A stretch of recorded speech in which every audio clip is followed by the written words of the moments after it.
1997, one man from Holland, he gave the idea with the solar cooker. So in that time, in my village, had many handicapped people and many poor people to go to the forest, to the mountain, and to cut the tree, and they destroy a lot of the wood, and then for the fuel firework cooking.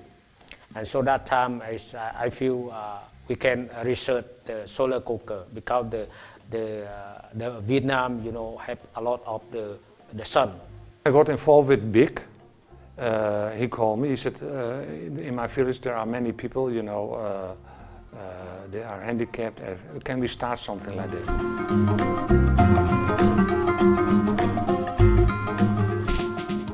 So I went to his village and we explored the place, and all kinds of things happening with that.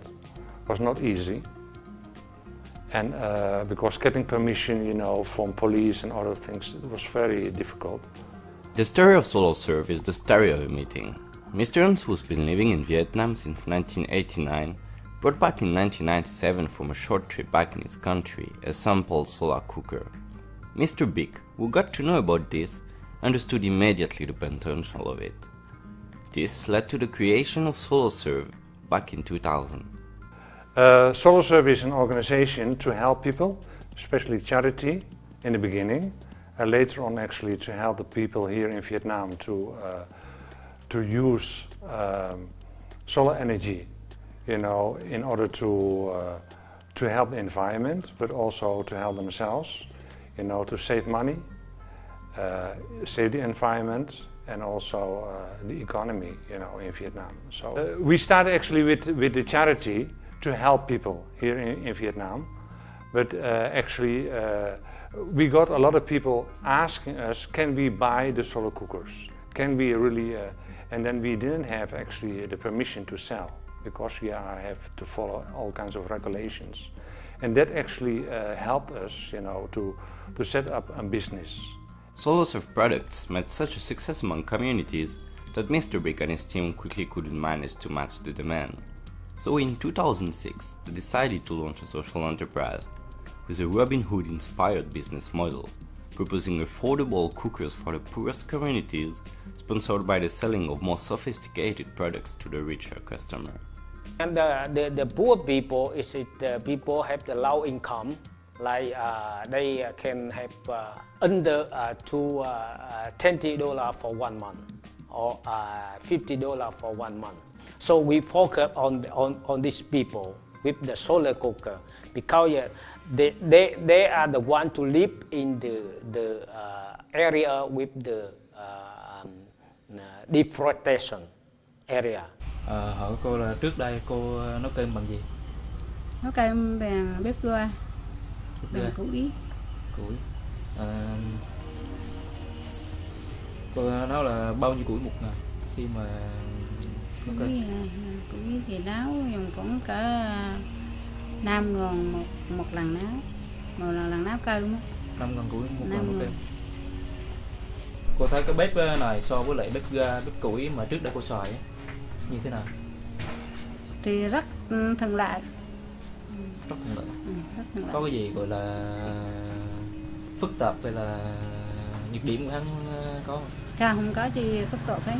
Mà nấu thì tốt, sạch sẽ, không có bụi bặm gì hết.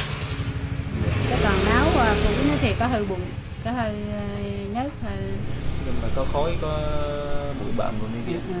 Củi thì không có khám bụi bặm, chứ còn bếp năng lượng này là tốt, rất tốt, chứ không sạch sẽ, chứ không có chi hết. Dạ. Rồi cô có hay xài bếp rồi nhiều không? Bếp thì bây giờ nén này thì ít xài củi lắm, xài bếp năng lượng đi nhiều. Nói chung là mình xài bếp mình nấu nhiều. Xài bếp năng lượng đi nhiều, còn củi thì để dành mưa. And then with the high income people, we are have all the business for the solar panel or solar hot water for them, and then we give for the profit from them, and we are spawned for the solar cooker. Cooking as fast as a classical firewood stove, demonstrations been made in front of our eyes. and making possible any type of cooking, from frying to steaming.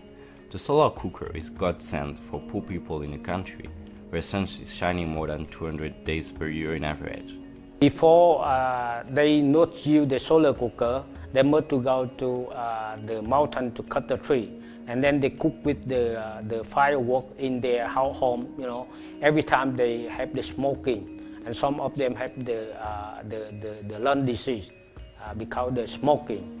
And after they use the solar cooker, because the solar cooker is very clean cooker, and then they less the time, you know, they save the time to go to carry the wood with the woman, you know, and then the children is not collect the fuel for their family. They have the time to go to school. It's been 10 years already that without sponsors and selling agencies, SoloServe carries on toward its goal. The government doesn't recognize social entrepreneurship yet, and since they left the non-profit world, they are considered as classical enterprise. Nevertheless, the team is on a huge development project to scale up and offer most of the Vietnamese the opportunity to boil water to make it drinkable for free. We are trying to make a solar cooker what really can help people, what will be used by mass, you know, not only by a few people or here and there, but that people really want to buy it. And we find out by a consultant that most of the people want to use it for boiling water, because they're busy going out and cooking is sometimes difficult. But for boiling water, because that saves electricity and a lot of money, electricity becomes very expensive in Vietnam. So if they can save it, so they advise us to really to focus on something what can cook faster. So we are now trying to develop something what really helps them to cook faster. For me, I imagine I have the hope, you know, in the SoloServe in 10 years, and 5 and 10 years more, we are the big company, you know. With the solar cooker, we can have more the model from SoloServe to other province in Vietnam, and our product can be in Cambodia also. Yeah. Last time, one organization in Cambodia, they want to come to asking, you know, how to train them, you know, and then how to technology transform for the solar cooker for them. They want to make the business in Cambodia also. So we think is that in the future, SoloServe is really developed.